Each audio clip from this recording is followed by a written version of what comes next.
The Khmer Rouge is the name that was popularly given to members of the Communist Party of Kampuchea (CPK), and by extension to the regime through which the CPK ruled Cambodia between 1975 and 1979. The name was coined in the 1960s by then Chief of State Norodom Sihanouk to describe his country's heterogeneous, communist-led dissidents, with whom he allied after his 1970 overthrow. The Khmer Rouge army was slowly built up in the jungles of eastern Cambodia during the late 1960s, supported by the North Vietnamese Army, the Viet Cong, the Pathet Lao, and the Chinese Communist Party (CCP). Although it originally fought against Sihanouk, the Khmer Rouge changed its position and supported Sihanouk on the advice of the CCP after he was overthrown in a 1970 coup by Lon Nol, who established the pro-American Khmer Republic. Despite a massive American bombing campaign, Operation Freedom Deal, against them, the Khmer Rouge won the Cambodian Civil War when they captured the Cambodian capital and overthrew the Khmer Republic in 1975. Following their victory, the Khmer Rouge, who were led by Pol Pot, Nguyen Chia, Ieng Sari, Sun Sen, and Khieu Samphan, immediately set about forcibly evacuating the country's major cities. In 1976, they renamed the country Democratic Kampuchea. The Khmer Rouge regime was highly autocratic, totalitarian, and repressive. Many deaths resulted from the regime's social engineering policies and the Moha Laut Pleo, an imitation of China's Great Leap Forward, which had caused the Great Chinese Famine. The Khmer Rouge's attempts at agricultural reform through collectivization similarly led to widespread famine, while its insistence on absolute self-sufficiency, including the supply of medicine, led to the death of many thousands from treatable diseases such as malaria. The Khmer Rouge regime murdered hundreds of thousands of their perceived political opponents, and its racist emphasis on national purity resulted in the genocide of Cambodian minorities. Summary executions and torture were carried out by its cadres against perceived subversive elements, or during genocidal purges of its own ranks between 1975 and 1978. Ultimately, the Cambodian genocide led to the deaths of 1.5 to 2 million people, around 25% of Cambodia's population. In the 1970s, the Khmer Rouge were largely supported and funded by the Chinese Communist Party, receiving approval from Mao Zedong. It is estimated that at least 90% of the foreign aid which was provided to the Khmer Rouge came from China. The regime was removed from power in 1979 when Vietnam invaded Cambodia and quickly destroyed most of the Khmer Rouge's forces. The Khmer Rouge then fled to Thailand, whose government saw them as a buffer force against the communist Vietnamese. The Khmer Rouge continued to fight against the Vietnamese and the government of the New People's Republic of Kampuchea until the end of the war in 1989. The Cambodian governments in exile, including the Khmer Rouge, held on to Cambodia's United Nations seat, with considerable international support, until 1993, when the monarchy was restored and the name of the Cambodian state was changed to the Kingdom of Cambodia. A year later, thousands of Khmer Rouge guerrillas surrendered themselves in a government amnesty.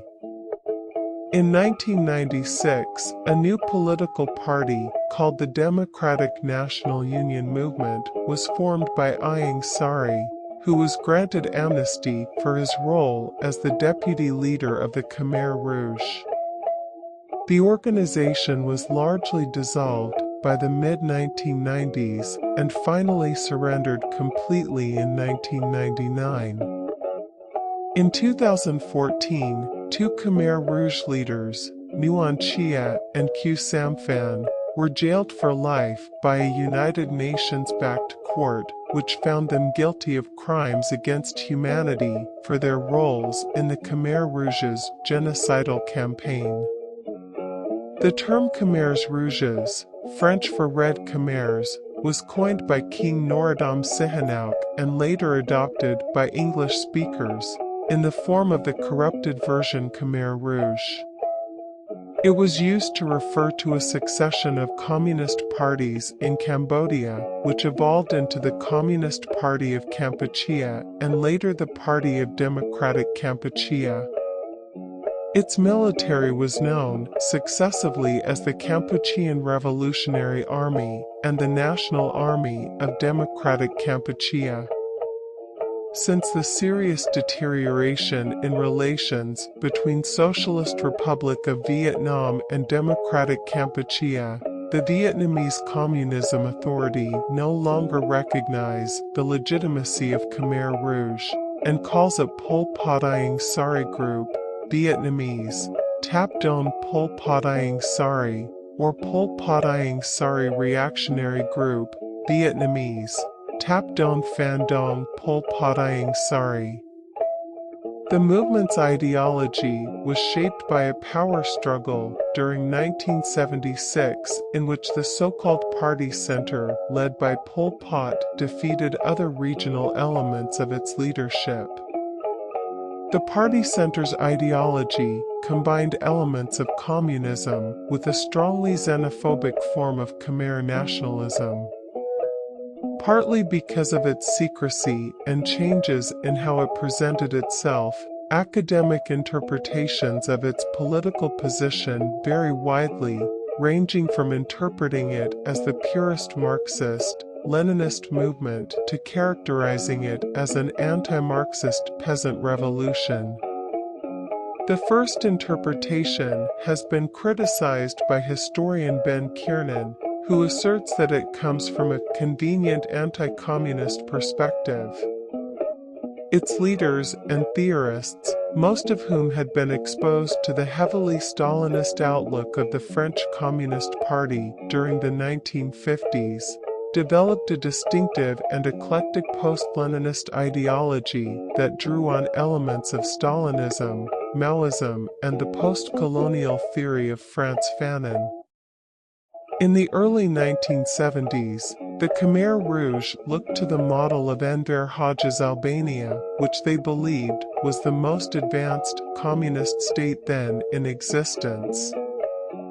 Many of the regime's characteristics, such as its focus on the rural peasantry rather than the urban proletariat as the bulwark of revolution, its emphasis on Great Leap Forward type initiatives, its desire to abolish personal interest in human behavior, its promotion of communal living and eating, and its focus on perceived common sense over technical knowledge, appear to have been heavily influenced by Maoist ideology. However, the Khmer Rouge displayed these characteristics in a more extreme form. Additionally, non-Khmers, who comprised a significant part of the supposedly favored segment of the peasantry, were singled out because of their race.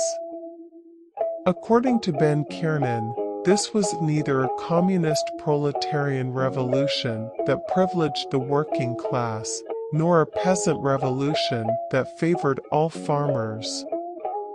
While the CPK described itself as the #1 communist state once it was in power, some communist regimes, such as Vietnam, saw it as a Maoist deviation from orthodox Marxism. According to author Rebecca Gidley, the Khmer Rouge almost immediately erred by implementing a Maoist doctrine rather than following the Marxist, Leninist prescriptions.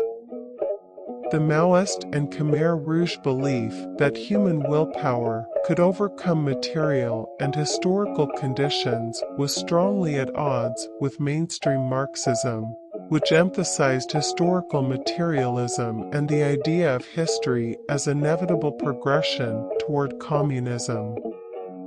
In 1981, following the Cambodian-Vietnamese War, in an attempt to get foreign support, the Khmer Rouge officially renounced communism.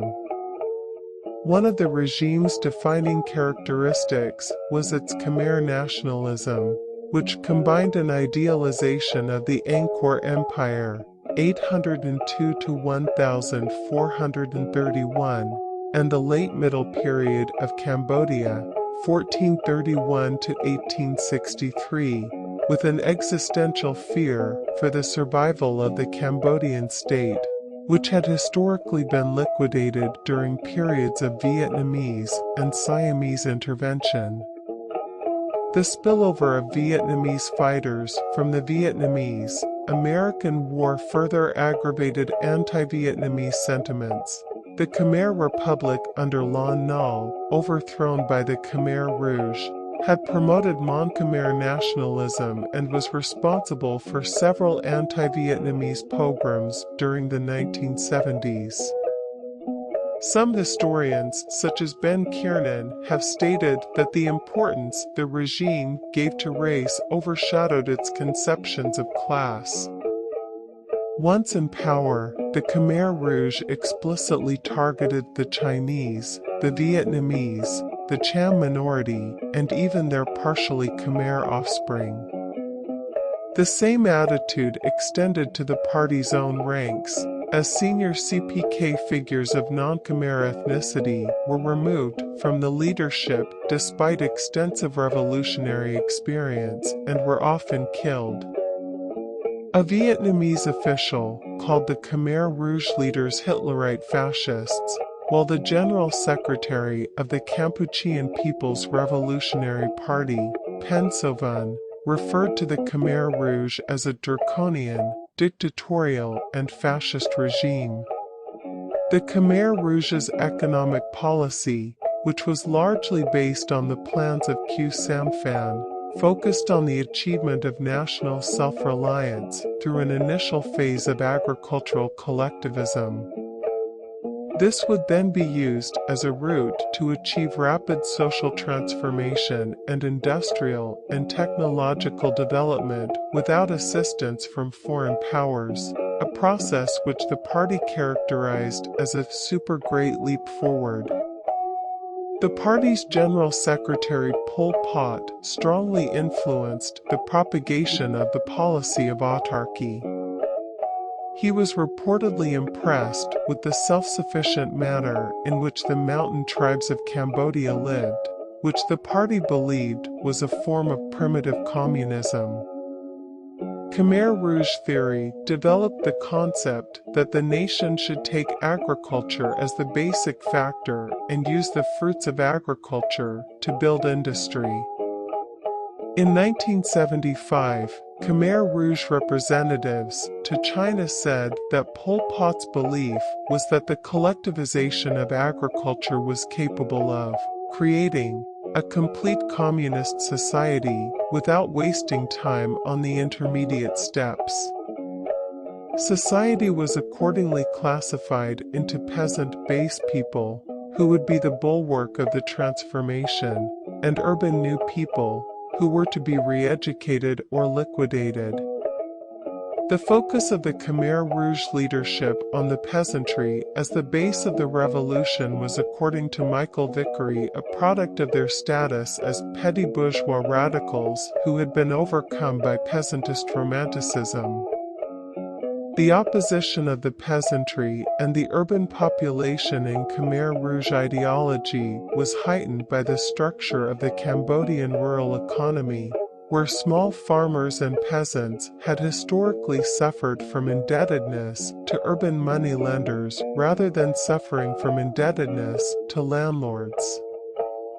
The policy of evacuating major towns, as well as providing a reserve of easily exploitable agricultural labor, was likely viewed positively by the Khmer Rouge's peasant supporters as removing the source of their debts. Democratic Kampuchea was an atheist state, although its constitution stated that everyone had freedom of religion, or not to hold a religion. However, it specified that what it termed reactionary religion would not be permitted. While in practice religious activity was not tolerated, the relationship of the CPK to the majority Cambodian Theravada Buddhism was complex. Several key figures in its history, such as Tu Sameth and Tom Mok, were former monks, along with many lower-level cadres, who often proved some of the strictest disciplinarians. While there was extreme harassment of Buddhist institutions, there was a tendency for the CPK regime to internalize and reconfigure the symbolism and language of Cambodian Buddhism so that many revolutionary slogans mimicked the formulae learned by young monks during their training. Some cadres who had previously been monks interpreted their change of vocation as a simple movement from a lower to a higher religion, mirroring attitudes around the growth of Chao Dai in the 1920s. Buddhist laity seem not to have been singled out for persecution, although traditional belief in the tutelary spirits, or Nik Ta, rapidly eroded as people were forcibly moved from their home areas. The position with Buddhist monks was more complicated. As with Islam, many religious leaders were killed, whereas many ordinary monks were sent to remote monasteries where they were subjected to hard physical labor. The same division between rural and urban populations was seen in the regime's treatment of monks. For instance, those from urban monasteries were classified as new monks and sent to rural areas to live alongside base monks of peasant background, who were classified as proper and revolutionary. Monks were not ordered to defrock until as late as 1977 in Krati province, where many monks found that they reverted to the status of lay peasantry as the agricultural work they were allocated to involved regular breaches of monastic rules. While there is evidence of widespread vandalism of Buddhist monasteries, many more than were initially thought survived the Khmer Rouge years in fair condition, as did most Khmer historical monuments, and it is possible that stories of their near-total destruction were propaganda issued by the successor People's Republic of Kampuchea. Nevertheless, it has been estimated that nearly 25,000 Buddhist monks were killed by the regime. The repression of Islam, practiced by the country's Cham minority, was extensive. Islamic religious leaders were executed, although some Cham Muslims appear to have been told they could continue devotions in private as long as it did not interfere with work quotas.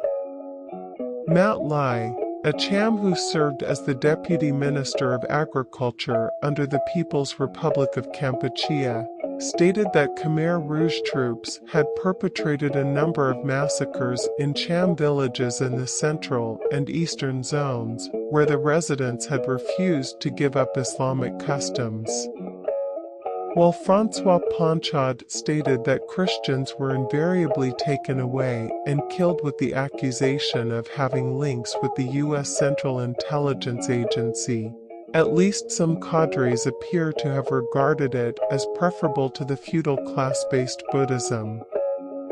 Nevertheless, it remained deeply suspect to the regime thanks to its close links to French colonialism. Phnom Penh Cathedral was razed along with other places of worship. In analyzing the Khmer Rouge regime, scholars place it within historical context. The Khmer Rouge came to power in 1975 through the Cambodian Civil War, where the United States had supported the opposing regime of Lon Nol and heavily bombed Cambodia, primarily targeting communist Vietnamese troops who were allied to the Khmer Rouge. But it gave the Khmer Rouge's leadership a justification to eliminate the pro-Vietnamese faction within the group. The Cambodian genocide was stopped with the Khmer Rouge's overthrow in 1979 by Communist Vietnam. There have been allegations of United States support for the Khmer Rouge following their overthrow, and the United Nations General Assembly voted to continue recognizing Pol Pot's Democratic Kampuchea. Communism in Southeast Asia was deeply divided, as China supported the Khmer Rouge, while the Soviet Union and Vietnam opposed it. There are three interpretations of the Khmer Rouge: totalitarianism, revisionism, and post-revisionism. Historian Ben Kiernan describes their rule as totalitarian, but places it within the context of xenophobic European nationalism, from which came their agrarianism and the establishment of a great Cambodia, rather than communism or Marxism. Pol Pot's biographers David P. Chandler and Philip Short place more emphasis on their ideological heritage of communism. It was not easy to apply Karl Marx and Vladimir Lenin's ideas to Cambodia, and communism was chosen as a way to get rid of French colonialism and transform the feudal society. Another interpretation, as proposed by historian Michael Vickery, is that of a bottom-up, left-wing peasant revolution with the Khmer Rouge as the revolutionaries. The Khmer Rouge was an intellectual group with a middle-class background and a romanticized sympathy for rural poor people, but with little to no awareness that their radical policies would lead to such violence. According to this view, the applicability of genocide is rejected and the violence was an unintentional consequence that was beyond the Khmer Rouge's control. For Vickery, communist ideology does not explain the violence any more than those closer to the peasants, such as agrarianism, populism, and nationalism. Vickery wrote of communisms as different communist factions were opposed to each other and fought against each other, resulting in further escalation of violence. A synthesis of both interpretations rejects the totalitarian theory in favor of a bottom-up perspective, which emphasizes that the peasants did not have revolutionary ambitions. According to this perspective, the Khmer Rouge was able to effectively manipulate the peasants to mobilize them towards collective goals that they did not understand, or where the revolutionaries had no desire to create a new society, which would require a certain level of support and understanding that the Khmer Rouge was not able to win over, but were mainly motivated to tear down the old one, and violence became an end in itself.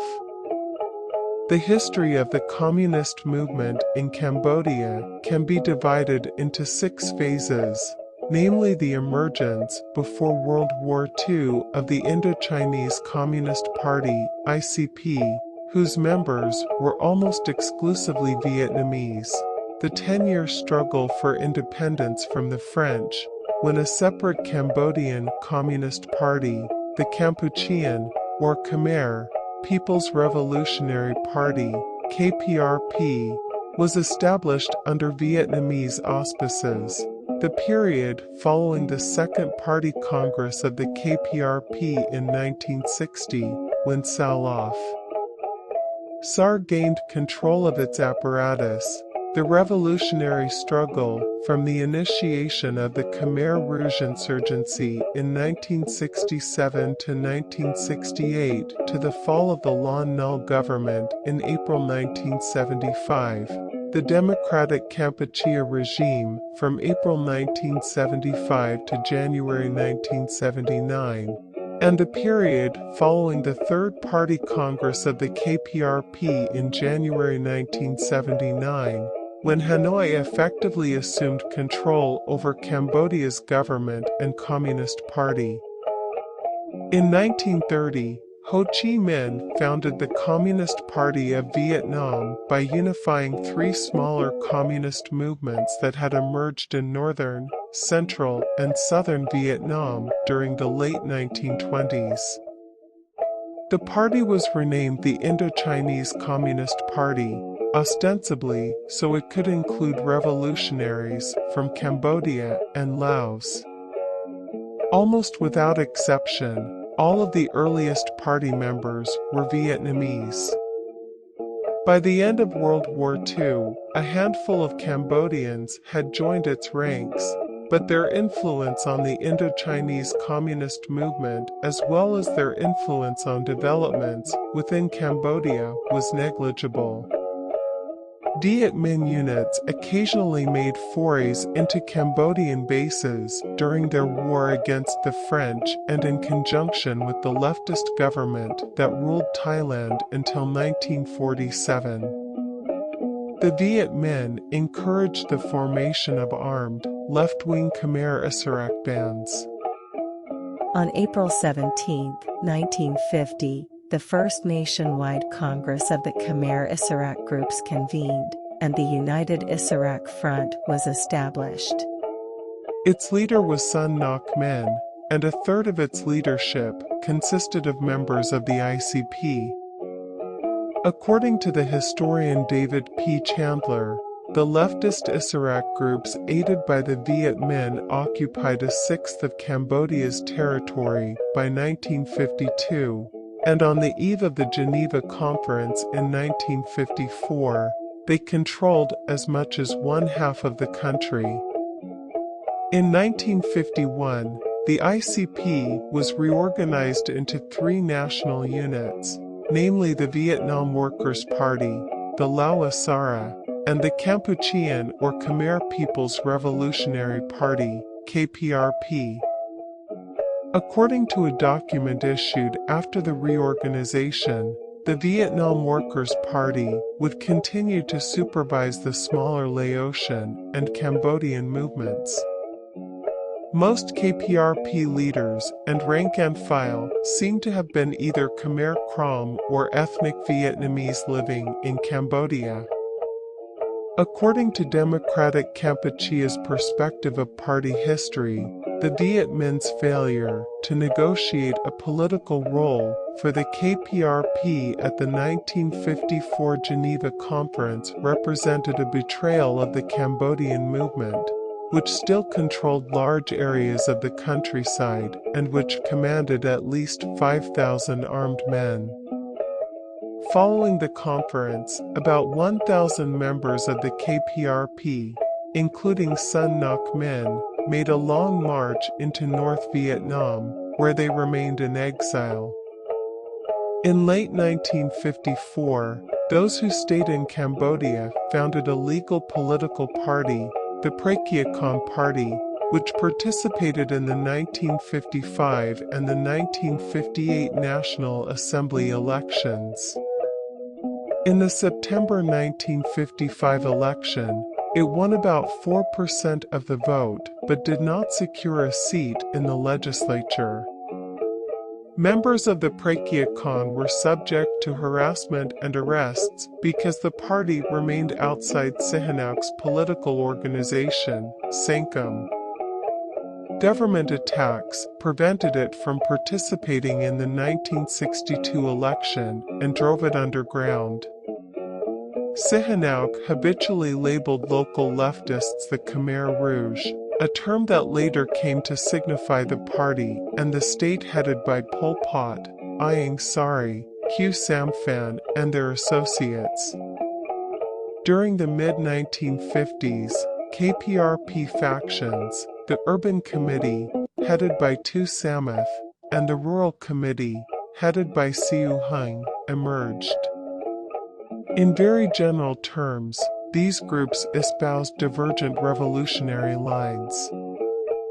The prevalent urban line endorsed by North Vietnam recognized that Sihanouk, by virtue of his success in winning independence from the French, was a genuine national leader, whose neutralism and deep distrust of the United States made him a valuable asset in Hanoi's struggle to liberate South Vietnam. Advocates of this line hoped that the prince could be persuaded to distance himself from the right wing and to adopt leftist policies.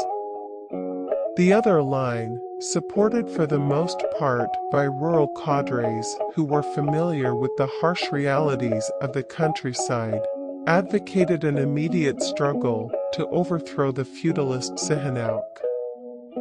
During the 1950s, Khmer students in Paris organized their own communist movement, which had little, if any, connection to the hard-pressed party in their homeland.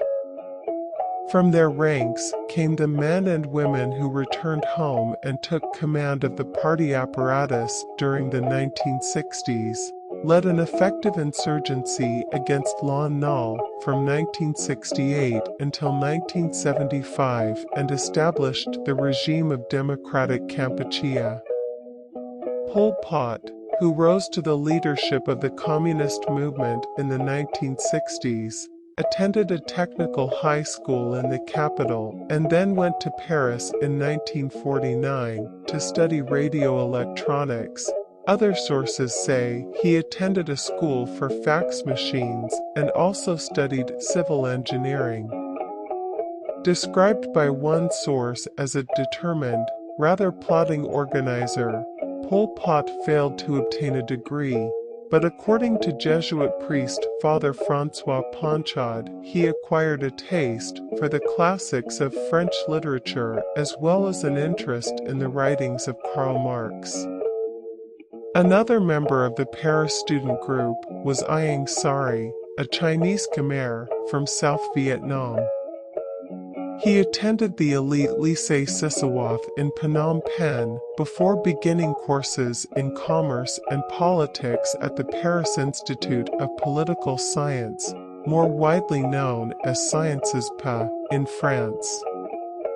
Khieu Samphan specialized in economics and politics during his time in Paris.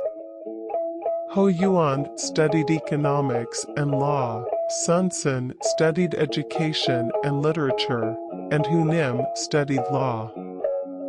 Two members of the group, Khieu Samphan and Ho Yuan, earned doctorates from the University of Paris, while Hu Nim obtained his degree from the University of Phnom Penh in 1965. Most came from landowner or civil servant families.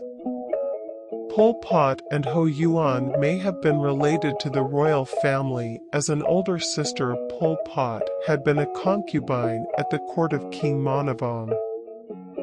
Pol Pot and Ieng Sari married Khieu Ponari and Khieu Thirith, also known as Ieng Thirith, purportedly relatives of Khieu Samphan. These two well-educated women also played a central role in the regime of Democratic Kampuchea. At some time between 1949 and 1951, Pol Pot and Ieng Sari joined the French Communist Party. In 1951, the two men went to East Berlin to participate in a youth festival.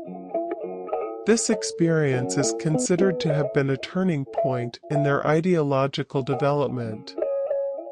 Meeting with Khmers who were fighting with the Viet Minh, but subsequently judged them to be too subservient to the Vietnamese, they became convinced that only a tightly disciplined party organization and a readiness for armed struggle could achieve revolution.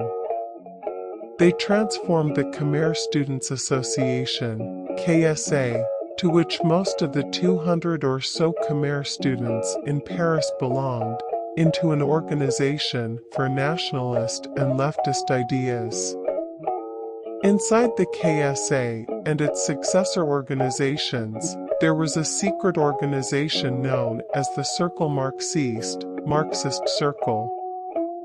The organization was composed of cells of 3 to 6 members, with most members knowing nothing about the overall structure of the organization. In 1952, Pol Pot, Ho Yuan, Ieng Sari, and other leftists gained notoriety by sending an open letter to Sihanouk calling him the strangler of infant democracy. A year later, the French authorities closed down the KSA, but Ho Yuan and Q Samphan helped to establish in 1956 a new group, the Khmer Students' Union. Inside, the group was still run by the Cercle Marxiste. The doctoral dissertations, which were written by Ho Yuan and Q Samphan, express basic themes that would later become the cornerstones of the policy that was adopted by democratic Kampuchea.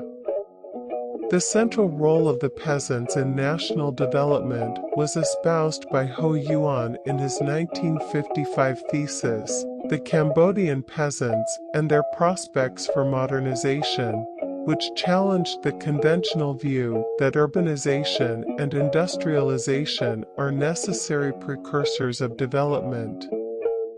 The major argument in Q Samphan's 1959 thesis, Cambodia's Economy and Industrial Development, was that the country had to become self-reliant and end its economic dependency on the developed world.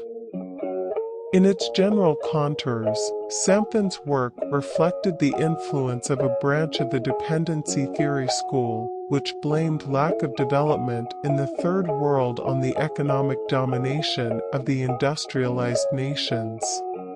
After returning to Cambodia in 1953, Pol Pot threw himself into party work. At first, he went to join with forces allied to the Viet Minh operating in the rural areas of Kampong Cham province. After the end of the war, he moved to Phnom Penh under Tu Samatha's urban committee, where he became an important point of contact between above-ground parties of the left and the underground secret communist movement. His comrades Ieng Sari and Ho Yuan became teachers at a new private high school, the Lycée Cambobof, which Ho Yuan helped to establish. Q Samphan returned from Paris in 1959, taught as a member of the law faculty of the University of Phnom Penh, and started a left-wing French-language publication, L'Observateur. The paper soon acquired a reputation in Phnom Penh's small academic circle. The following year, the government closed the paper, and Sihanouk's police publicly humiliated Samphan by beating, undressing, and photographing him in public, as Shawcross notes, not the sort of humiliation that men forgive or forget. Yet the experience did not prevent Samphan from advocating cooperation with Sihanouk in order to promote a united front against United States activities in South Vietnam. Q Samphan, Ho Yuan, and Hu Nim were forced to work through the system by joining the Sankum and by accepting posts in the prince's government. In late September 1960, 21 leaders of the KPRP held a secret congress in a vacant room of the Phnom Penh railroad station. This pivotal event remains shrouded in mystery because its outcome has become an object of contention and considerable historical rewriting between pro-Vietnamese and anti-Vietnamese Khmer Communist factions. The question of cooperation with, or resistance to, Sihanouk was thoroughly discussed. Tu Samath, who advocated a policy of cooperation, was elected General Secretary of the KPRP that was renamed the Workers' Party of Kampuchea, WPK. His ally Nuon Chea, also known as Long Reth, became Deputy General Secretary, but Pol Pot and Ieng Sari were named to the Political Bureau to occupy the third and the fifth highest positions in the renamed party's hierarchy. The name change is significant. By calling itself a workers' party, the Cambodian movement claimed equal status with the Vietnam Workers' Party. The pro-Vietnamese regime of the People's Republic of Kampuchea implied in the 1980s that the September 1960 meeting was nothing more than the Second Congress of the KPRP. On July 20, 1962, Tu Sammath was murdered by the Cambodian government. At the WPK's Second Congress in February 1963, Pol Pot was chosen to succeed Tu Sammath as the party's general secretary. Sammath's allies Nuon Chea and Keo Mies were removed from the Central Committee and replaced by Sun Sen and Vorn Det. From then on, Pol Pot and loyal comrades from his Paris student days controlled the party center, edging out older veterans whom they considered excessively pro-Vietnamese. In July 1963, Pol Pot and most of the Central Committee left Phnom Penh to establish an insurgent base in Ratnakiri province in the northeast. Pol Pot had shortly before been put on a list of 34 leftists who were summoned by Sihanouk to join the government and signed statements saying Sihanouk was the only possible leader for the country. Pol Pot and Cho Chet were the only people on the list who escaped. All the others agreed to cooperate with the government and were afterward under 24-hour watch by the police. The region where Pol Pot and the others moved to was inhabited by tribal minorities, the Khmer Rouge, whose rough treatment, including resettlement and forced assimilation, at the hands of the central government made them willing recruits for a guerrilla struggle. In 1965, Pol Pot made a visit of several months to North Vietnam and China. From the 1950s on, Pol Pot had made frequent visits to the People's Republic of China, receiving political and military training, especially on the theory of dictatorship of the proletariat, from the personnel of the CCP.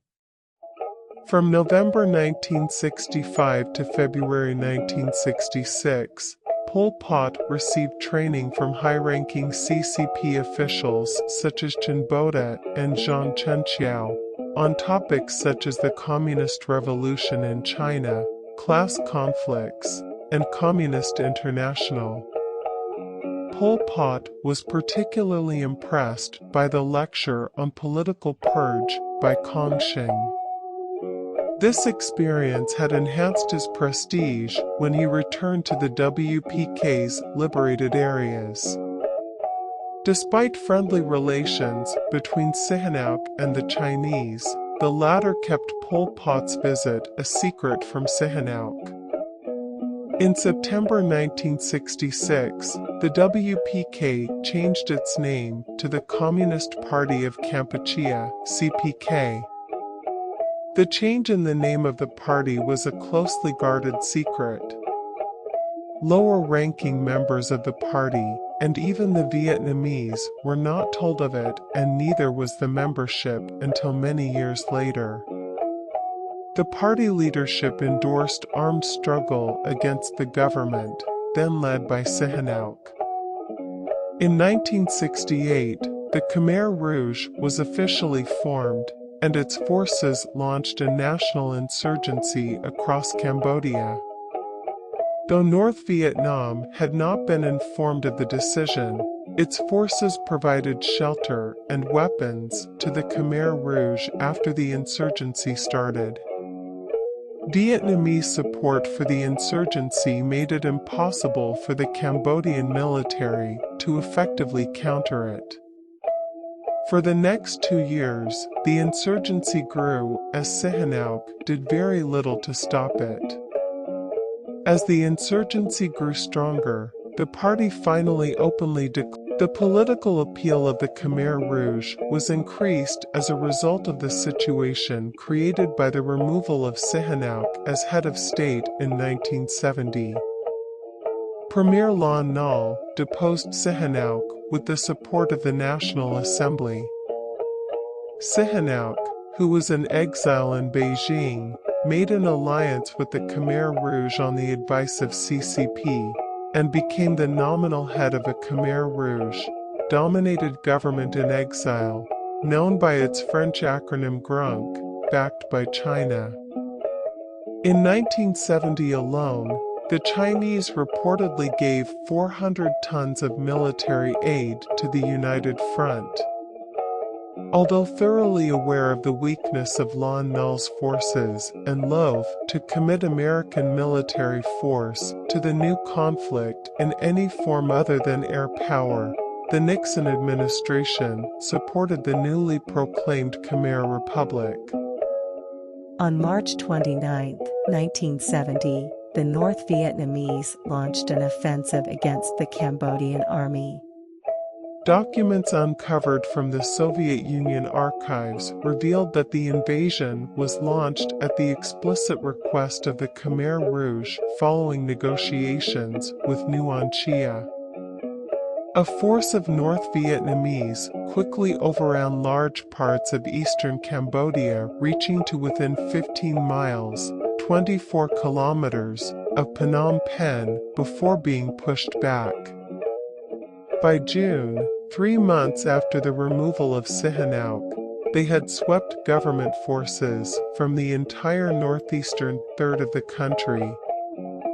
After defeating those forces, the North Vietnamese turned the newly won territories over to the local insurgents. The Khmer Rouge also established liberated areas in the south and the southwestern parts of the country, where they operated independently of the North Vietnamese. After Sihanouk showed his support for the Khmer Rouge by visiting them in the field, their ranks swelled from 6,000 to 50,000 fighters. Many of the new recruits for the Khmer Rouge were apolitical peasants who fought in support of the king, not for communism, of which they had little understanding. Sihanouk's popular support in rural Cambodia allowed the Khmer Rouge to extend its power and influence to the point that by 1973 it exercised de facto control over the majority of Cambodian territory, although only a minority of its population.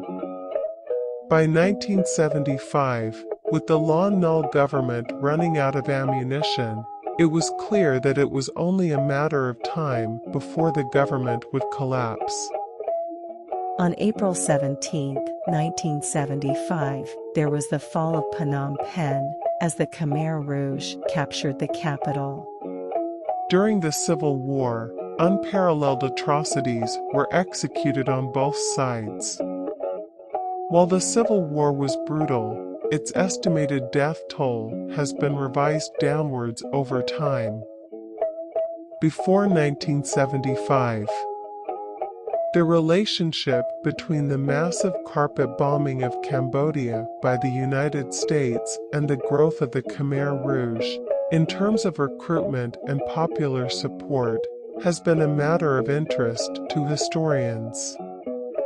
Some scholars, including Michael Ignatieff, Adam Jones, and Greg Grandin, have cited the United States intervention and bombing campaign spanning 1965 to 1973 as a significant factor which led to increased support for the Khmer Rouge among the Cambodian peasantry. According to Ben Kiernan, the Khmer Rouge would not have won power without U.S. economic and military destabilization of Cambodia. It used the bombings, devastation, and massacre of civilians as recruitment propaganda and as an excuse for its brutal, radical policies and its purge of moderate communists and Sihanoukists. Pol Pot biographer David P. Chandler writes that the bombing had the effect the Americans wanted. It broke the communist encirclement of Phnom Penh, but it also accelerated the collapse of rural society and increased social polarization. Peter Rodman and Michael Lind claim that the United States intervention saved the Lon Nol regime from collapse in 1970 and 1973. Craig Etchison acknowledged that U.S. intervention increased recruitment for the Khmer Rouge, but disputed that it was a primary cause of the Khmer Rouge victory.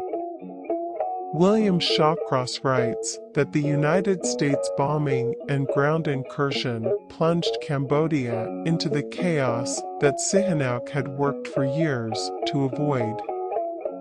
By 1973, Vietnamese support of the Khmer Rouge had largely disappeared. On the other hand, the CCP largely armed and trained the Khmer Rouge, including Pol Pot, both during the Cambodian Civil War and the years afterward. In 1970 alone, the Chinese reportedly gave 400 tons of military aid to the National United Front of Kampuchea formed by Sihanouk and the Khmer Rouge. 1975 to 1993. In April 1975, Khmer Rouge seized power in Cambodia, and in January 1976, Democratic Kampuchea was established. During the Cambodian genocide, the CCP was the main international patron of the Khmer Rouge, supplying more than 15,000 military advisors and most of its external aid.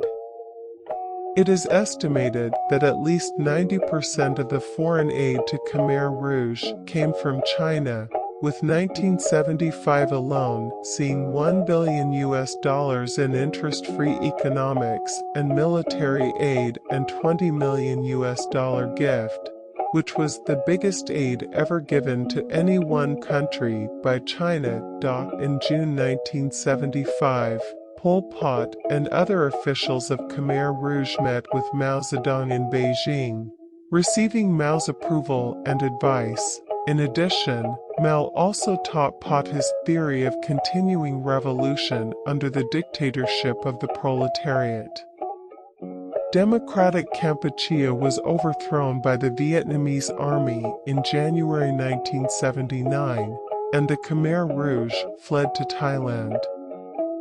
However, to counter the power of the Soviet Union and Vietnam, a group of countries including China, the United States, Thailand as well as some Western countries supported the Khmer Rouge-dominated coalition government of Democratic Kampuchea to continue holding Cambodia's seat in the United Nations, which was held until 1993, after the Cold War had ended. In 2009, China defended its past ties with previous Cambodian governments, including that of Democratic Kampuchea or Khmer Rouge, which at the time had a legal seat at the United Nations and foreign relations with more than 70 countries. The governing structure of Democratic Kampuchea was split between the State Presidium headed by Khieu Samphan, the cabinet headed by Pol Pot, who was also Democratic Kampuchea's prime minister, and the party's own Politburo and Central Committee. All were complicated by a number of political factions which existed in 1975. The leadership of the party center, the faction which was headed by Pol Pot, remained largely unchanged from the early 1960s to the mid-1990s. Its leaders were mostly from middle-class families and had been educated at French universities. The second significant faction was made up of men who had been active in the pre-1960 party and had stronger links to Vietnam as a result. Government documents show that there were several major shifts in power between factions during the period in which the regime was in control. In 1975 to 1976, there were several powerful zonal Khmer Rouge leaders who maintained their own armies and had different party backgrounds than the members of the Pol Pot clique, particularly So Phim and Nim Ros, both of whom were vice presidents of the State Presidium and members of the Politburo and Central Committee respectively. A possible military coup attempt was made in May 1976, and its leader was a senior Eastern Zone cadre named Chan Chakri, who had been appointed Deputy Secretary of the Army's General Staff. A reorganization which occurred in September 1976, during which Pol Pot was demoted in the State Presidium and was later presented as an attempted pro-Vietnamese coup by the party center. Over the next 2 years, So Phim, Nim Ros, Born Vet and many other figures who had been associated with the pre-1960 party were arrested and executed. Phim's execution was followed by that of the majority of the cadres and much of the population of the Eastern Zone that he had controlled. The party center, lacking much in the way of their own military resources, accomplished their seizure of power by forming an alliance with Southwestern Zone leader Tom Mock and Pak, head of the North Zone's troops. Both men were of a purely peasant background and were therefore natural allies of the strongly peasant ideology of the Pol Pot faction. The Standing Committee of the Khmer Rouge's Central Committee during its period of power consisted of the following: Pol Pot, Saloth Sar, Brother Number 1, General Secretary from 1963 until his death in 1998 and effectively the leader of the movement. Nuon Chia, Long Bunrawat, Brother Number 2, Prime Minister. High status made him Pol Pot's right-hand man. Ieng Sari, Pol Pot's brother-in-law, Brother Number 3, Deputy Prime Minister. Hugh Samphan, Brother Number 4, President of Democratic Kampuchea. Tom Mock, Chit Chun, Brother Number 5, Southwest Regional Secretary.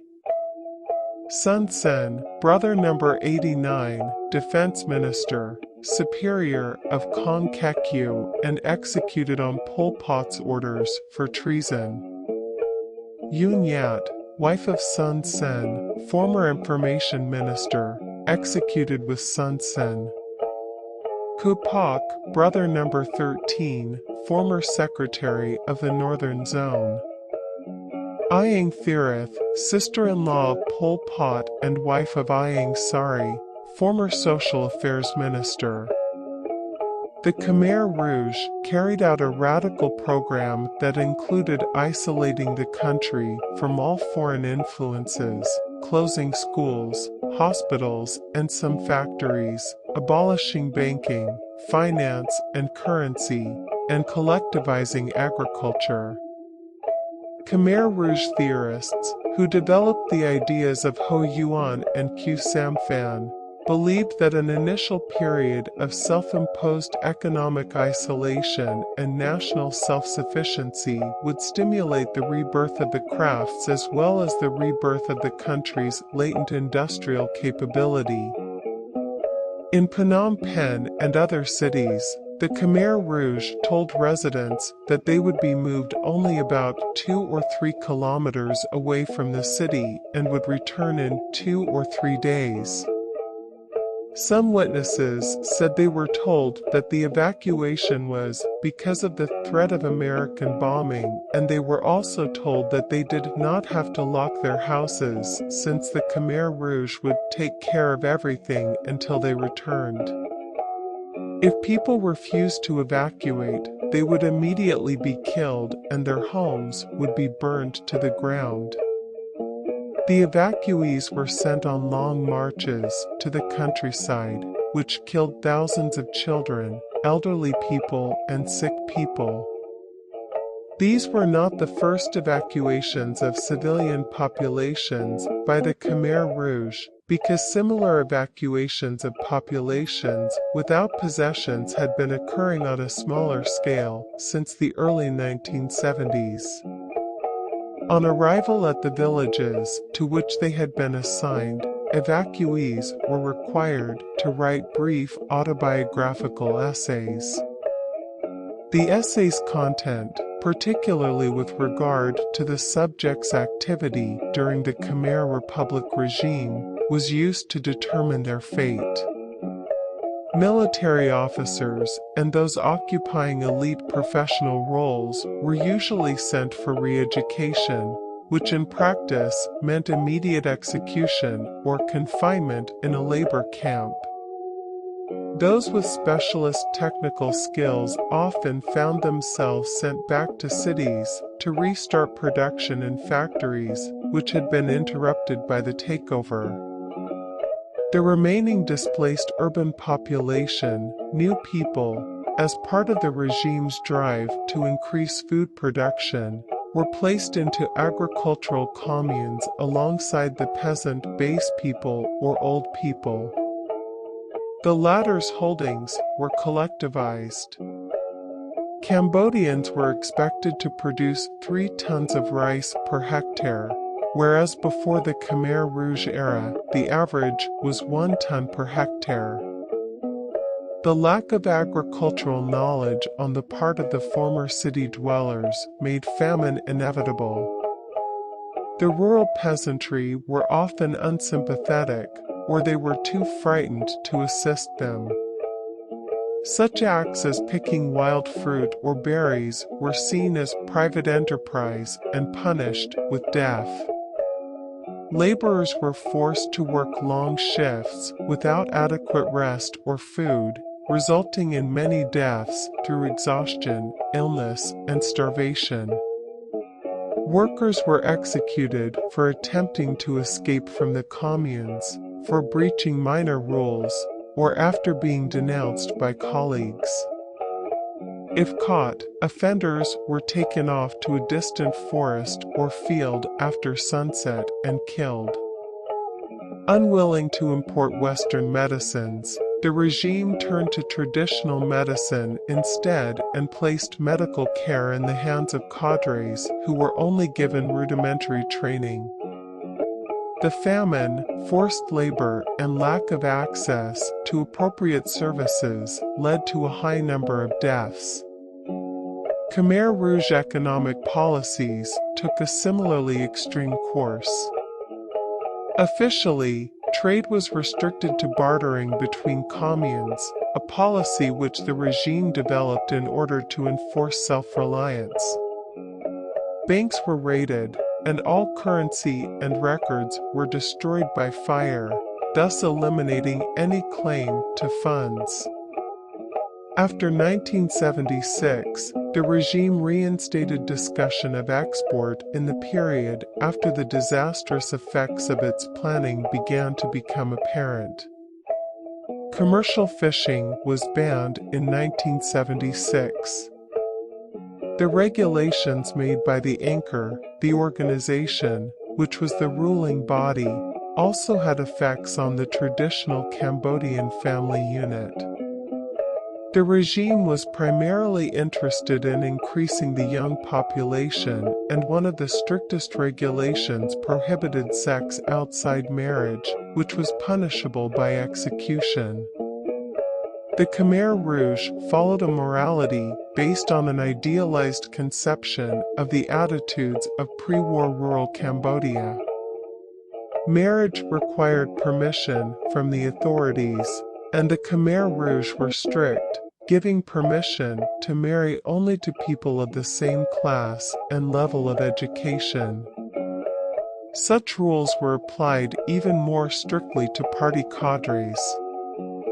While some refugees spoke of families being deliberately broken up, this appears to have referred mainly to the traditional Cambodian extended family unit, which the regime actively sought to destroy in favor of small nuclear units of parents and children. The regime promoted arranged marriages, particularly between party cadres. While some academics, such as Michael Vickery, have noted that arranged marriages were also a feature of rural Cambodia prior to 1975, those conducted by the Khmer Rouge regime often involved people unfamiliar to each other. As well as reflecting the Khmer Rouge obsession with production and reproduction, such marriages were designed to increase people's dependency on the regime by undermining existing family and other loyalties. It is often concluded that the Khmer Rouge regime promoted functional illiteracy. This statement is not completely incorrect, but it is quite inaccurate. The Khmer Rouge wanted to eliminate all traces of Cambodia's imperialist past, and its previous culture was one of them. The Khmer Rouge did not want the Cambodian people to be completely ignorant, and primary education was provided to them. Nevertheless, the Khmer Rouge's policies dramatically reduced the Cambodian population's cultural inflow as well as its knowledge and creativity. The Khmer Rouge's goal was to gain full control of all of the information that the Cambodian people received and spread revolutionary culture among the masses. Education came to a virtual standstill in democratic Kampuchea. Irrespective of central policies, most local cadres considered higher education useless, and as a result, they were suspicious of those who had received it. The regime abolished all literary schooling above primary grades, ostensibly focusing on basic literacy instead. In practice, primary schools were not set up in many areas because of the extreme disruptions which had been caused by the regime's takeover, and most ordinary people, especially new people, felt that their children were taught nothing worthwhile in those schools which still existed. The exception was the Eastern Zone, which until 1976 was run by cadres who were closely connected with Vietnam rather than the party center, where a more organized system seems to have existed under which children were given extra rations, taught by teachers who were drawn from the base people and given a limited number of official textbooks. Beyond primary education, technical courses were taught in factories to students who were drawn from the favored base people. There was a general reluctance to increase people's education in democratic Kampuchea, and in some districts, cadres were known to kill people who boasted about their educational accomplishments, and it was considered bad form for people to allude to any special technical training. Based on a speech which Pol Pot made in 1978, it appears that he may have ultimately envisaged that illiterate students with approved poor peasant backgrounds could become trained engineers within 10 years by doing a lot of targeted studying along with a lot of practical work. The Khmer language has a complex system of usages to define speakers' rank and social status. During the rule of the Khmer Rouge, these usages were abolished. People were encouraged to call each other friend and to avoid traditional signs of deference such as bowing or folding the hands in salutation, known as Sampia. Language was also transformed in other ways.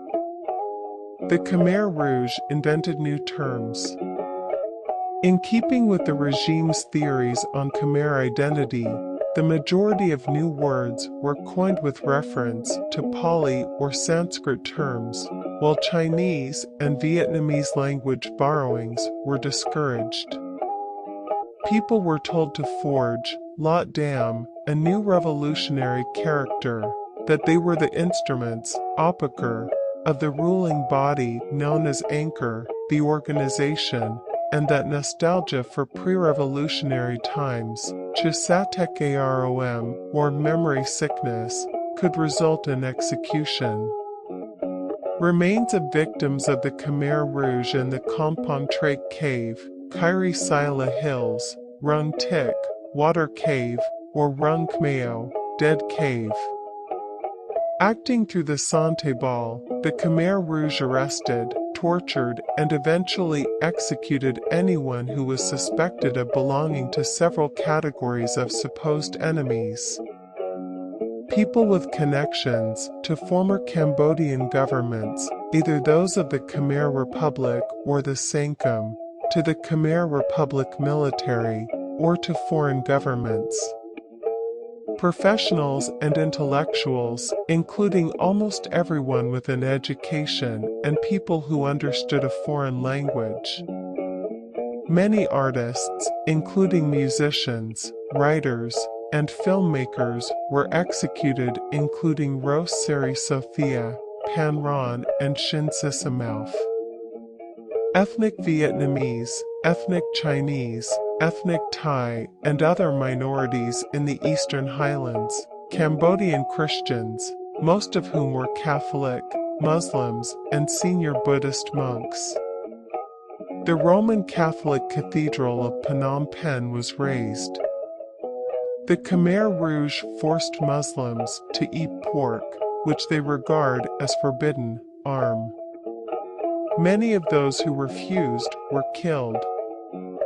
Christian clergy and Muslim imams were executed. Economic saboteurs, as many former urban dwellers, were deemed guilty of sabotage because of their lack of agricultural ability. Party cadres who had fallen under political suspicion, the regime tortured and executed thousands of party members during its purges.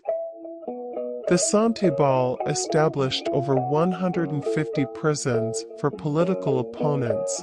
Tul Slang is a former high school that was turned into the Sante Ball headquarters and interrogation center for the highest value political prisoners. Tul Slang was operated by the Sante Ball commander Kang Kek Ieu, more commonly known as Comrade Dutch, together with his subordinates Mam Nai and Tang Sin Hing. According to Ben Kiernan, all but 7 of the 20,000 Tul Slang prisoners were executed. The buildings of Tul Slang have been preserved as they were left when the Khmer Rouge were driven out in 1979. Several of the rooms are now lined with thousands of black and white photographs of prisoners that were taken by the Khmer Rouge. On August 7, 2014, when sentencing 2 former Khmer Rouge leaders to life imprisonment, Cambodian judge Nil Non said there were evidences of a widespread and systematic attack against the civilian population of Cambodia. He said the leaders, Nguyen Chia, the regime's chief ideologue and former deputy to late leader Pol Pot, and Khieu Samphan, the former head of state, together in a joint criminal enterprise, were involved in murder, extermination, political persecution, and other inhumane acts related to the mass eviction of city dwellers and executions of enemy soldiers in November 2018. The trial convicted Nguyen Chia and Khieu Samphan of crimes against humanity and genocide against the Vietnamese, while Nguyen Kampuchea was also found guilty of genocide relating to the Khams. According to a 2001 academic source, the most widely accepted estimates of excess deaths under the Khmer Rouge range from 1.5 million to 2 million, although figures as low as 1 million and as high as 3 million have been cited. Conventionally accepted estimates of executions range from 500,000 to 1 million. A third to one-half of excess mortality during the period, a 2013 academic source, citing research from 2009, indicates that execution may have accounted for as much as 60% of the total. With 23,745 mass graves, containing approximately 1.3 million suspected victims of execution. Historian Ben Kiernan estimates that 1.671 million to 1.871 million Cambodians died as a result of Khmer Rouge policy, or between 21% and 24% of Cambodia's 1975 population. A study by French demographer Marek Slawinski calculated nearly 2 million unnatural deaths under the Khmer Rouge out of a 1975 Cambodian population of 7.8 million. 33.5% of Cambodian men died under the Khmer Rouge, compared to 15.7% of Cambodian women.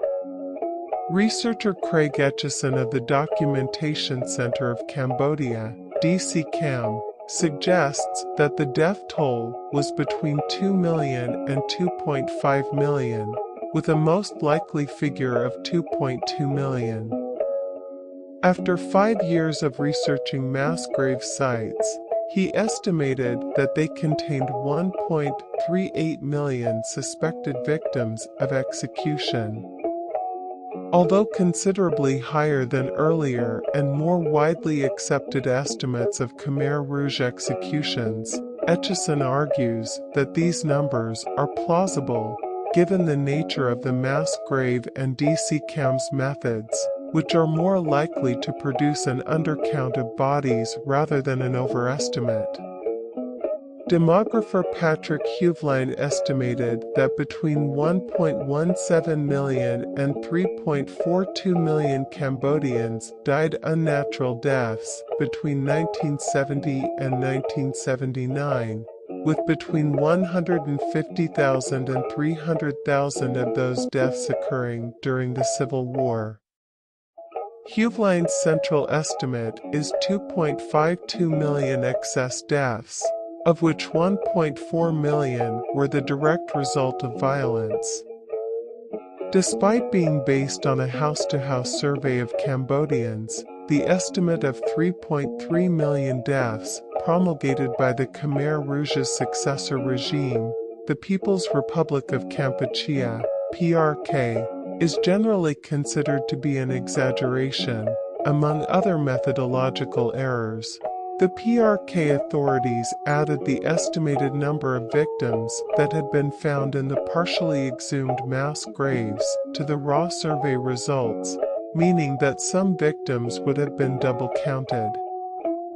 An additional 300,000 Cambodians starved to death between 1979 and 1980, largely as a result of the after-effects of Khmer Rouge policy. While the period from 1975 to 1979 is commonly associated with the phrase the Cambodian genocide, scholars debate whether the legal definition of the crime can be applied generally.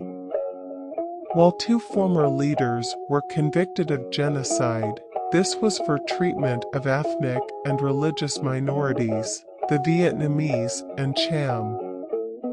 The death toll of these 2 groups, approximately 100,000 people, is roughly 5% of the generally accepted total of 2 million. The treatment of these groups can be seen to fall under the legal definition of genocide, as they were targeted on the basis of their religion or ethnicity. The vast majority of deaths were of the Khmer ethnic group, which was not a target of the Khmer Rouge. The deaths occurring as a result of targeting these Khmer, whether it was the new people or enemies of the regime, was based on political distinctions rather than ethnic or religious. In an interview conducted in 2018, historian David P. Chandler states that crimes against humanity was the term that best fit the atrocities of the regime, and that some attempts to characterize the majority of the killings as genocide was flawed and at times politicized. Ho Yuan was one of the first senior leaders to be purged. The Khmer Rouge originally reported that he had been killed in the final battles for Phnom Penh, but he was apparently executed in late 1975 or early 1976. In late 1975, numerous Cambodian intellectuals, professionals, and students returned from overseas to support the revolution. These returnees were treated with suspicion and made to undergo re-education, while some were sent straight to Tuol Sleng. In 1976, the center announced the start of the socialist revolution and ordered the elimination of class enemies. This resulted in the expulsion and execution of numerous people within the party and army who were deemed to be of the wrong class. In mid-1976, Ieng Thirith, Minister of Social Affairs, inspected the northwestern zone. On her return to Phnom Penh, she reported that the zone's cadres were deliberately disobeying orders from the center, blaming enemy agents who were trying to undermine the revolution. During 1976, troops formerly from the Eastern Zone demanded the right to marry without the party's approval. They were arrested and under interrogation implicated their commander, who then implicated Eastern Zone cadres, who were arrested and executed. In September 1976, Keo Mies, who had been tasked with writing a history of the party, was arrested as a result of disputes over the foundation date of the party and its reliance on Vietnamese support. Under torture at Tuol Sleng, he confessed that the date chosen was part of a plot to undermine the party's legitimacy and was then executed. In late 1976, with the Kampuchean economy underperforming, Pol Pot ordered a purge of the Ministry of Commerce, and Coe Thaun and his subordinates who he had brought from the northern zone were arrested and tortured before being executed at Tuol Sleng. Coe Thaun confessed to having been recruited by the CIA in 1958. The center also ordered troops from the eastern and central zones to purge the northern zone, killing or arresting numerous cadres. At the end of 1976, following disappointing rice harvests in the northwestern zone, the party center ordered a purge of the zone. Troops from the western and southwestern zones were ordered into the northwestern zone. Over the next year, troops killed at least 40 senior cadre and numerous lower-ranking leaders. The chaos caused by this purge allowed many peasants to escape the zone and seek refuge in Thailand. In 1977, the center began purging the returnees, sending 148 to Tuol Sleng and continuing a purge of the Ministry of Foreign Affairs, where many returnees and intellectuals were suspected of spying for foreign powers. In January, the center ordered Eastern and Southeastern Zone troops to conduct cross-border raids into Vietnam. In March 1977, the center ordered So Phim, the Eastern Zone commander, to send his troops to the border. However, with class warfare purges underway in the Eastern Zone, many units staged a mutiny and fled into Vietnam. Among the troops defecting in this period was Hun Senator on April 10, 1977, Hun Nim and his wife were arrested. After 3 months of interrogation at Tuol Sleng, he confessed to working with the CIA to undermine the revolution, following which he and his wife were executed. In July 1977, Pol Pot and Dutch sent So Phim a list of traitors in the Eastern Zone, many of whom were So Phim's trusted subordinates. So Phim disputed the list and refused to execute those listed. For the center, this implicated So Phim as a traitor. In October 1977, in order to secure the Thai border while focusing on confrontation with Vietnam, Nim Ros, the Northwestern Zone leader, was blamed for clashes on the Thai border, acting on behalf of both the Vietnamese and the CIA. In December 1977, the Vietnamese launched a punitive attack into eastern Cambodia, quickly routing the Eastern Zone troops including Heng Samrin's Division 4 and further convincing Pol Pot of So Phim's treachery. Sun Sen was sent to the Eastern Zone with Center Zone troops to aid the defense. In January 1978, following the Vietnamese withdrawal, a purge of the Eastern Zone began. In March, So Phim called a secret meeting of his closest subordinates, advising them that those who had been purged were not traitors and warning them to be wary. During the next month, more than 400 Eastern Zone cadres were sent to Tuol Sleng, while 2 Eastern Zone division commanders were replaced. During May, Eastern Zone military leaders were called to meetings where they were arrested or killed. So Phim was called to a meeting by Sun Sen but refused to attend, instead sending 4 messengers who failed to return. On May 25, Sun Sen sent 2 brigades of troops to attack the Eastern Zone and capture So Phim. Unable to believe he was being purged, So Phim went into hiding and attempted to contact Pol Pot by radio. A meeting was arranged, but instead of Pol Pot, a group of center soldiers arrived, and So Phim committed suicide. The soldiers then killed his family. Many of the surviving Eastern Zone leaders fled into the jungle, where they hid from and fought Center Zone troops. In October 1978, Chia Sim led a group of 300 people across the border into Vietnam, and the Vietnamese then launched a raid into the Eastern Zone that allowed Heng Samrin and his group of 2,000 to 3,000 soldiers and followers to seek refuge in Vietnam. Meanwhile, the center decided that the entire Eastern Zone was full of traitors and embarked on a large-scale purge of the area, with over 10,000 killed by July 1978, while thousands were evacuated to other zones to prevent them from defecting to the Vietnamese. The center also stepped up purges nationwide, killing cadres and their families, old people, and Eastern Zone evacuees who were regarded as having dubious loyalty.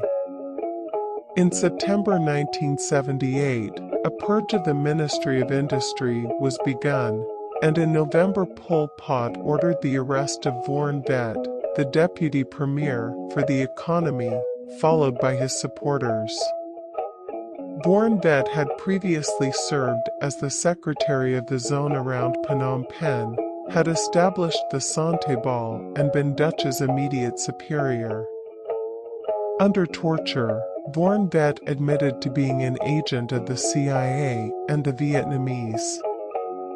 Unable to reach the borders, Ministry of Industry personnel who could escape the purge went into hiding in Phnom Penh. Fearing a Vietnamese attack, Pol Pot ordered a preemptive invasion of Vietnam on April 18, 1978. His Cambodian forces crossed the border and looted nearby villages, mostly in the border town of Ba Chuk. Of the 3,157 civilians who had lived in Ba Chuk, only 2 survived the massacre. These Cambodian forces were repelled by the Vietnamese.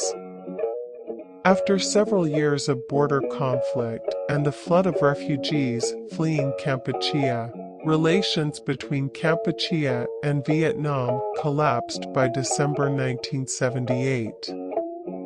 On December 25, 1978, the Vietnamese Armed Forces, along with the Kampuchean United Front for National Salvation, an organization founded by Heng Samrin that included many dissatisfied former Khmer Rouge members, invaded Cambodia and captured Phnom Penh on January 7, 1979. Despite a traditional Cambodian fear of Vietnamese domination, defecting Khmer Rouge activists assisted the Vietnamese and, with Vietnam's approval, became the core of the new People's Republic of Kampuchea. The new government was quickly dismissed by the Khmer Rouge and China as a puppet government. At the same time, the Khmer Rouge retreated west and it continued to control certain areas near the Thai border for the next decade.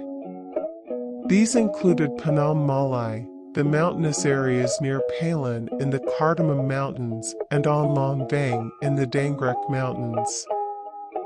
These Khmer Rouge bases were not self-sufficient and were funded by diamond and timber smuggling, military assistance from China channeled by means of the Thai military, and food smuggled from markets across the border in Thailand.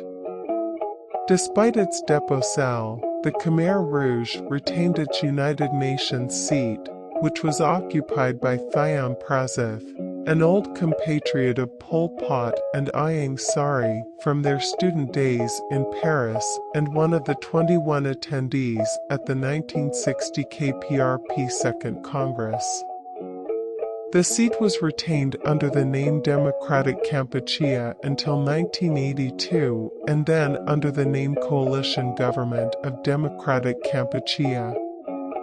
Western governments voted in favor of the Coalition Government of Democratic Kampuchea retaining Cambodia's seat in the organization over the newly installed Vietnamese-backed People's Republic of Kampuchea, even though it included the Khmer Rouge. In 1988, Margaret Thatcher stated, "So, you'll find that the more reasonable ones of the Khmer Rouge will have to play some part in the future government, but only a minority part." I share your utter horror that these terrible things went on in Kampuchea.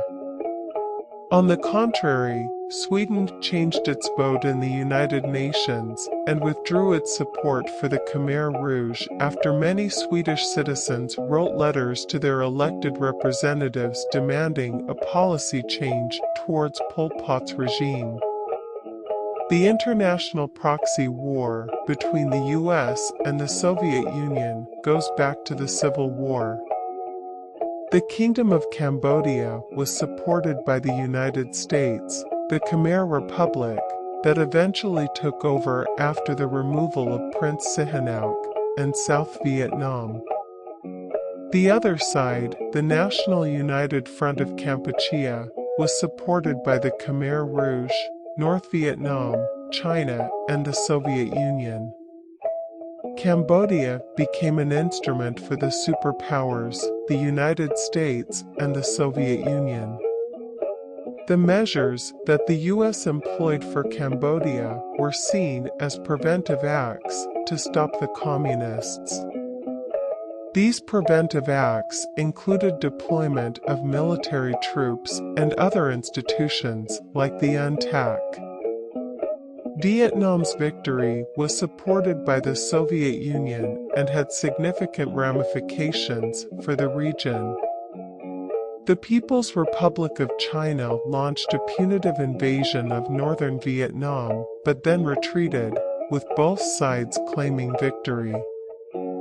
China, the United States, and the ASEAN countries sponsored the creation and the military operations of a Cambodian government in exile, known as the Coalition Government of Democratic Kampuchea, which included the Khmer Rouge, the Republican Khmer People's National Liberation Front, and the Royalist Funcinpec Party.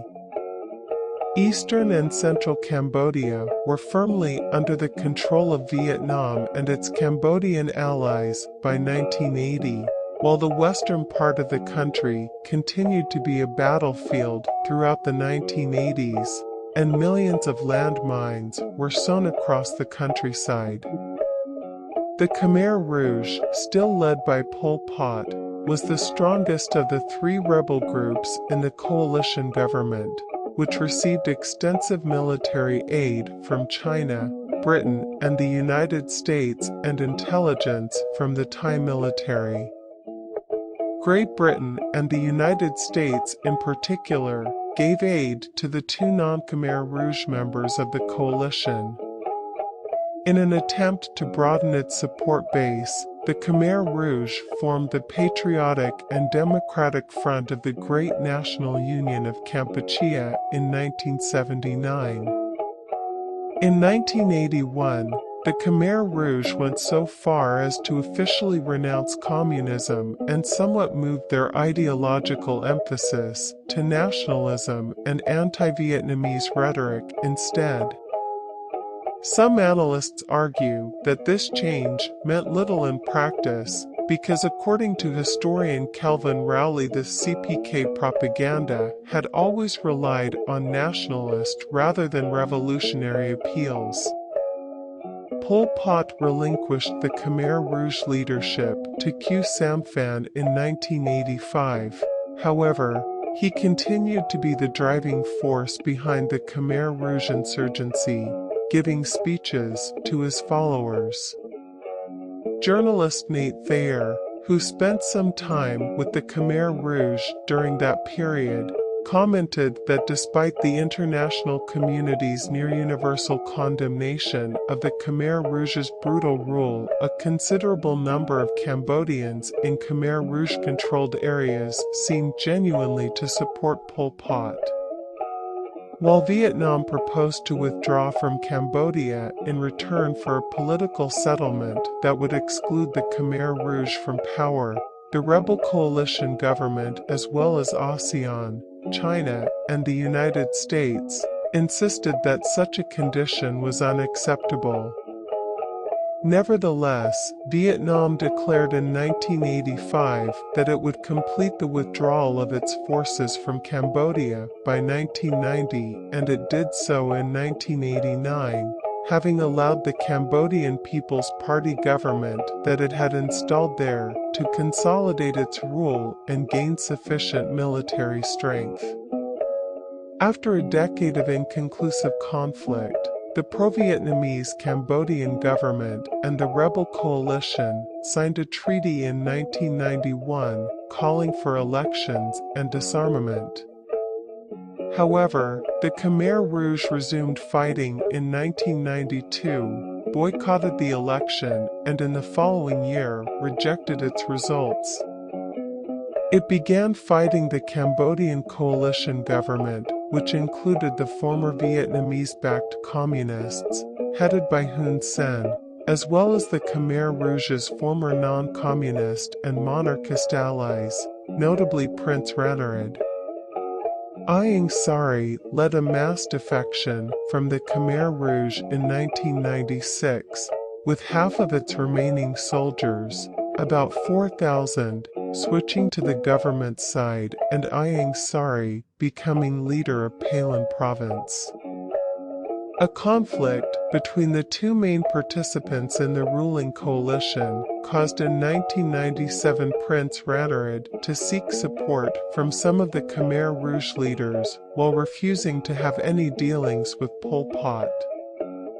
This resulted in bloody factional fighting among the Khmer Rouge leaders, ultimately leading to Pol Pot's trial and imprisonment by the Khmer Rouge.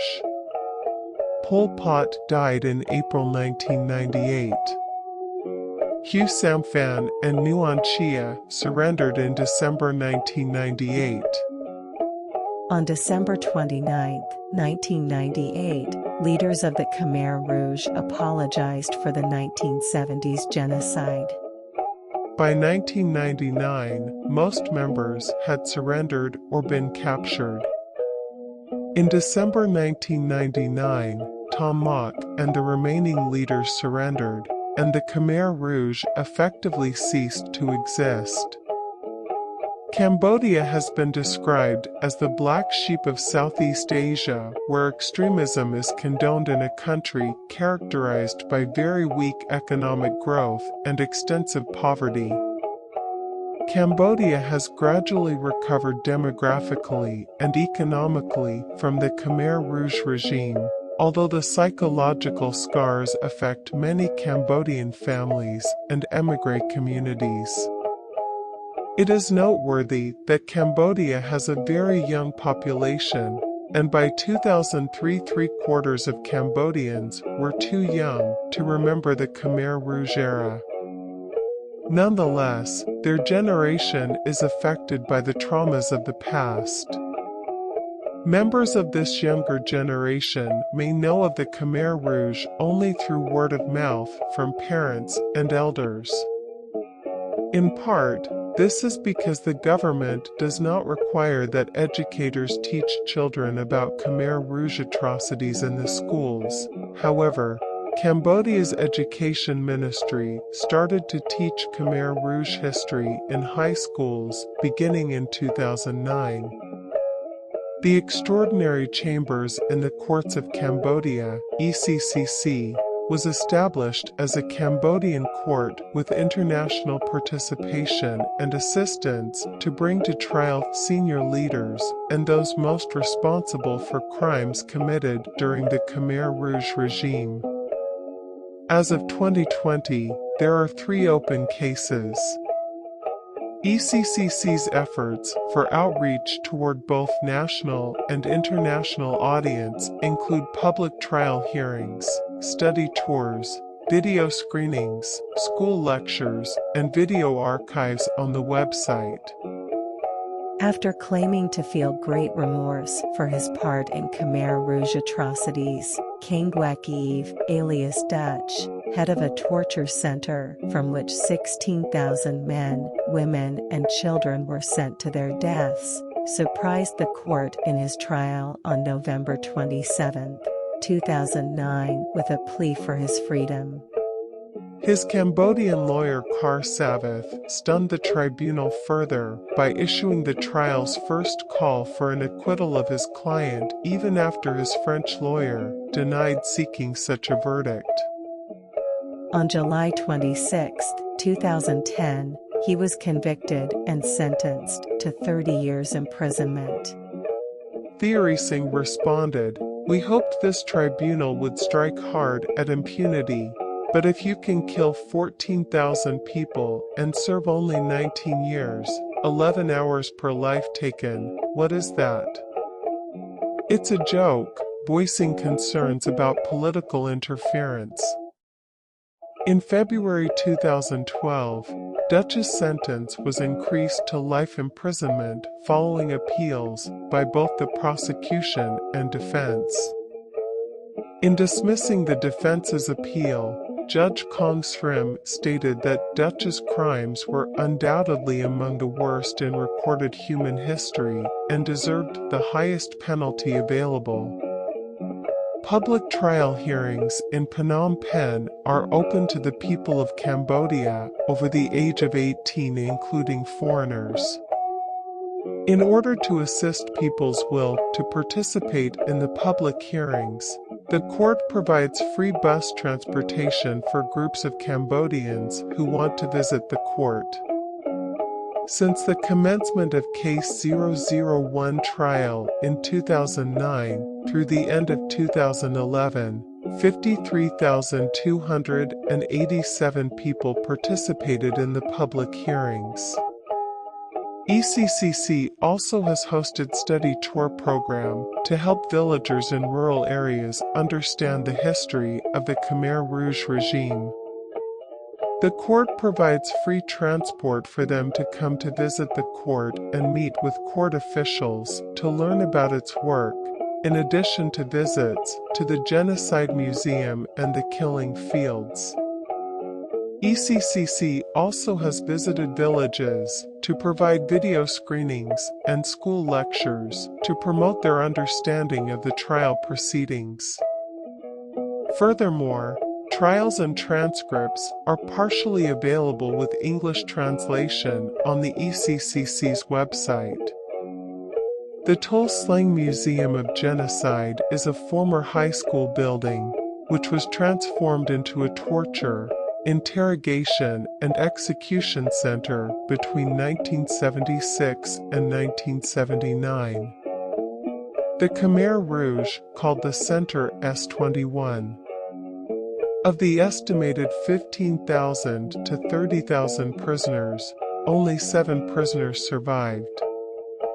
The Khmer Rouge photographed the vast majority of the inmates and left a photographic archive, which enables visitors to see almost 6,000 S21 portraits on the walls. Visitors can also learn how the inmates were tortured from the equipment and facilities exhibited in the buildings. In addition, one of the 7 survivors shares his story with visitors at the museum. The Choeung Ek Killing Fields are located about 15 kilometers outside of Phnom Penh. Most of the prisoners who were held captive at S21 were taken to the fields to be executed and deposited in one of the approximately 129 mass graves. It is estimated that the graves contain the remains of over 20,000 victims. After the discovery of the site in 1979, the Vietnamese transformed the site into a memorial and stored skulls and bones in an open-walled wooden memorial pavilion. Eventually, these remains were showcased in the memorial's centerpiece stupa, or Buddhist shrine.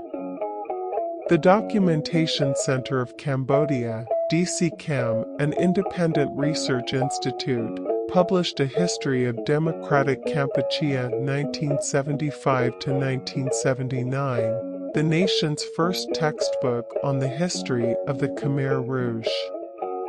The 74-page textbook was approved by the government as a supplementary text in 2007. The textbook is aiming at standardizing and improving the information students receive about the Khmer Rouge years, because the government-issued social studies textbook devotes 8 or 9 pages to the period. The publication was a part of their genocide education project that includes leading the design of a national genocide studies curriculum with the Ministry of Education, training thousands of teachers and 1,700 high schools on how to teach about genocide and working with universities across Cambodia. Youth for Peace, a Cambodian non-governmental organization, NGO, that offers education in peace, leadership, conflict resolution, and reconciliation to Cambodians' youth, published a book titled Behind the Darkness: Taking Responsibility or Acting Under Orders? In 2011. The book is unique in that instead of focusing on the victims as most books do, it collects the stories of former Khmer Rouge, giving insights into the functioning of the regime and approaching the question of how such a regime could take place. While the tribunal contributes to the memorialization process at national level, some civil society groups promote memorialization at community level. The International Center for Conciliation (ICFC) began working in Cambodia in 2004 as a branch of the ICFC in Boston. ICFC launched the Justice and History Outreach Project in 2007 and has worked in villages in rural Cambodia with the goal of creating mutual understanding and empathy between victims and former members of the Khmer Rouge. Following the dialogues, villagers identify their own ways of memorialization, such as collecting stories to be transmitted to the younger generations or building a memorial.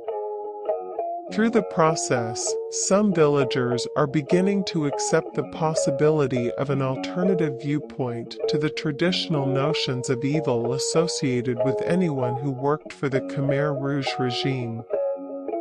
Radio National Kampuchea, as well as private radio stations, broadcast programs on the Khmer Rouge and trials.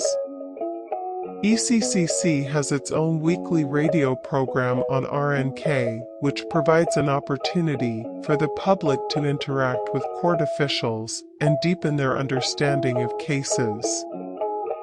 Youth for Peace, a Cambodian NGO that offers education in peace, leadership, conflict resolution, and reconciliation to Cambodians' youth, has broadcast the weekly radio program You Also Have a Chance since 2009. Aiming at preventing the passing on of hatred and violence to future generations, the program allows former Khmer Rouge to talk anonymously about their past experience.